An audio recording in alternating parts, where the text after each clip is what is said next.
in the aftermath of this apparent attack tonight in Nice. That is the headline on the Figaro website. We want to bring in Mark Krikorian. He is an American. He was in Nice. He is in Nice, and he was there at the time that this incident took place. He watched it all unfold from the window of his building. Mark, what can you tell us? Well, I didn't see the attack. I saw the people running away from it. Our apartment is about, I don't know, half a mile or so away from where the attack was, on a pedestrian, overlooking a pedestrian mall. And I was actually at the fireworks, but came back. And as soon as I got back in the apartment, we looked out our balcony, and people were screaming and running and knocking over tables and all of that, clearly running away from something. And wasn't clear what, but I mean, I'm down now at the beach where it happened. I mean, behind the police line, and you know, it's blinking lights everywhere, and ambulances were still arriving. Maybe 15 or 20 minutes ago, I saw another ambulance come still. So it's obviously an enormous deal. Mark, was this shortly after the fireworks show, or was it during that event? Yes.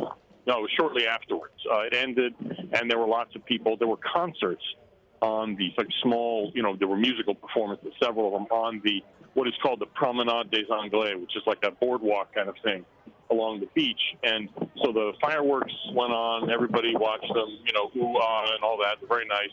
And then, you know, people had their kids, and then where I was, you know, when the fireworks were over, people who weren't there to listen to the concert, which was going to continue, just started streaming back into wherever they were going, and I did likewise. And so, I don't know, maybe not even 10 minutes after the fireworks were over, maybe 5, I'm not sure, is when I heard the screaming and the crowds of people running away under our window.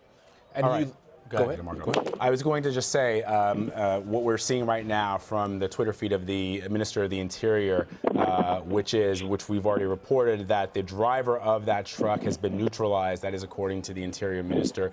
They are also asking, this is why we have been cautioning for the last hour and a half or so, although it appears to be a terrorist attack. No one in France, no official sources have confirmed that it is. They are calling it a criminal attack. The last tweet 3 minutes ago from the Minister of the Interior, do not share information without first verifying it with the source so that you do not contribute to the diffusion or the dissemination of rumors. They are using that hashtag Nice06, being the department where Nice is situated.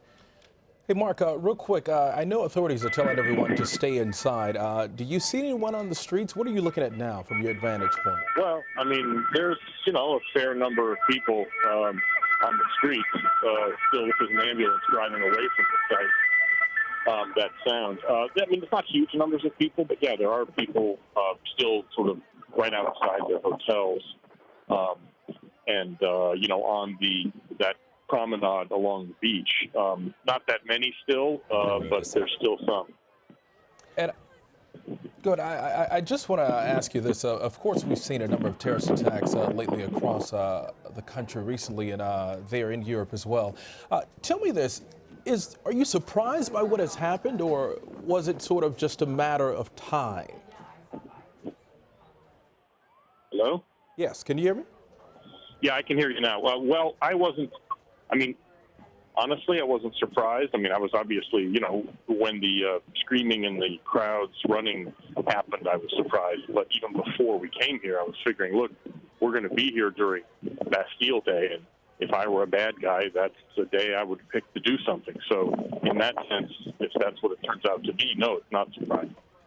And I see it's alongside this busy road here. Most of the time, especially just recently here where we celebrated our Independence Day here in the country, downtown where I live, they had the FDR blocked off. Police here had everything blocked up. You couldn't even drive a car close to the highway. The security there, how would you describe the level of security for this event and clearly now what we're seeing on our screen? Well, I live in Washington, and, you know, I work right near the White House, so the security there is frankly kind of over the top. And no, it was very relaxed, in my opinion. I don't mean that as criticism, I have no idea. And there were police around before all of this happened, but it was kind of more of a normal crime control kind of thing. That's the impression I had. Now, yeah, obviously I don't But don't see I it. guess when you see the size of that large truck, you would think that it would have been flagged by authorities. Okay, this is one vehicle that can't drive down the street because of the enormous amount of people who were there Yeah, that I sort have of no celebrating idea. I mean, the Bastille Day. street, the right where the fireworks were happening, I'm pretty sure was closed off, if I recall. But I mean, I can't second guess them. I have no idea how that Okay. works. All right, Mark, stand by.